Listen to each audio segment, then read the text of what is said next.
Welcome to the Answer Ladies Spa Robe Summer Knit Along. The movie series is complete. It's a pattern in itself, and it's free.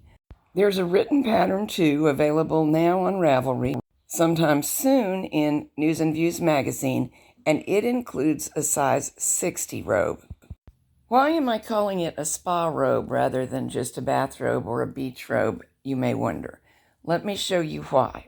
These two robes look very similar, but they're not. The one on the left is a classic bathrobe. The overlap when you wrap the front to the closed position is small. This may work fine while you're standing still, but have you ever noticed that in movies and in motels where they give you really nice robes, they wrap fully and people are completely modest wandering around in groups in their robes? That's because those are built a little bit differently. The overlapping area in the front is much more generous, so you can move around freely without getting gaposis. In this drawing, the person within the robe has roughly equal chest and hip sizes. So ideally, if you stand still, this is how it will fall, and it's only when you walk or bend over that you'll have issues. But the reality is, most women have hips larger than their tops. And since most robe patterns are either cut, if you're sewing, or knitted straight from hem to underarm, this is what happens, which is not very fun at all.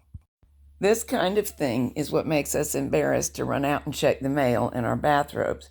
So instead, let's knit ours like this, with a much more generous overlap.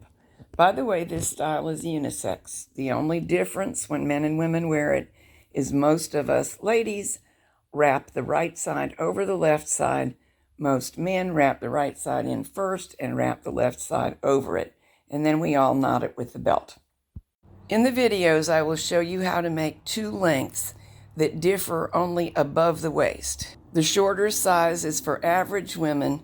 The taller size is for average men and taller women. Front shaping starts at the waistline, but if you're math inclined, you will see that there don't seem to be as many rows as that would take. That is because with this amount of cotton fabric, it has a tendency to hang longer than it was knitted, simply due to its weight. So were we to start shaping at the theoretical mathematical waistline, and then the fabric drops, that creates a gaping neckline, and we want to avoid that. So this distance is a little bit longer for the tall version than the short version, 10 rows to be precise. And that necessitates decreasing for the neckline at a different pace for the two sizes, but it's very straightforward, and I'll show you how. Here's the yarn we'll be using. It comes in small balls, these big balls, and 14-ounce cones. I found that it would knit well on my Singer Studio 150. This is the metal bed bulky machine at stitch sizes 5, 6, 7, 8, or 9. Here I am gradually turning up stitch size one whole number at a time to see which one I'm going to prefer, knitting 10 rows of each. And of course, with cotton yarn, it's essential that we wash and dry the swatch before measuring gauge, because the cotton yarns can change quite a lot after washing. Here's my swatch after resting, washing, and drying. And actually, all of the fabrics were acceptable to me. But the first size, stitch size 5, was quite tight, and the last size was a fabric that was probably too open to hold its shape, so I selected stitch size 6. And that gets 4 stitches, 5 rows per inch, so that's the gauge the pattern is based on. A couple of notes about that. Any bulky should easily be able to get this gauge. Mid-gauge machines, maybe. This is a softer yarn than some number 4 cottons. I have knitted it successfully on my KX 350. And although I don't have one, I think the Studio mid-gauges would do it. Silver Reed. The Artisan doesn't care for it. It will knit, but I don't like the fabric, and the Artisan doesn't like to do it. And for those who do possess bulky machines, I just think it's superior because it's right comfortable for the bulky And why stress yourself and the machines more than need be? The target sizes of the robe are 42, 46, 50, and 54 inches with the robe wrapped and closed. That measurement does not include the overlap. Suggested ease is 8 to 10 inches. Someone who measures 36 around the chest or hips then, plus 8 inches of ease, would select the 44-inch finished size. Now, what if you need a longer robe? Just knit more rows. Add them in after the hem and before the front and underarm shaping. Using the row counts given up to the beginning of the neckline shaping produces a robe 36 or 38 inches long, depending on whether you choose the one for shorter or taller people. What if you cannot match gauge exactly, or you choose a substitute yarn that gets a different gauge? Here's what will happen.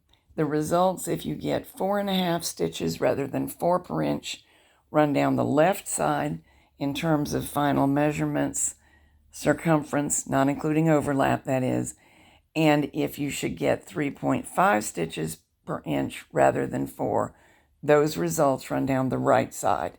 This doesn't have to be a bad thing. You can even use this technique looking for a yarn that gets a slightly different gauge to enlarge the sizing possibilities. 3 11-ounce balls will make the first 3 sizes. The 4th size would need an additional ball. In terms of yardage, down the left side are running mathematical estimates for yards for each of the sizes, small to large. So yardage users, your numbers are in yellow. The pink numbers are the same requirements but listed in meters. So depending on where you are in the world, this is what you need to shop for. Now, I have allowed a little bit just to be on the safe side, but you know, as a knitter, it's always best to have a little bit more yarn than you expect to need on hand. Bond knitters, you're some of my bulky friends too, and I will not forget you. I will include notes as we go along concerning how to best accomplish what's happening on your machines. Knit Smart users, that goes for you too. So get your yarn together, do a swatch, and in a few days we'll get started. It's my intention to post a new segment of the video about every 3 days until we get finished. The internet has been treating me strangely lately, so who knows, but I will try.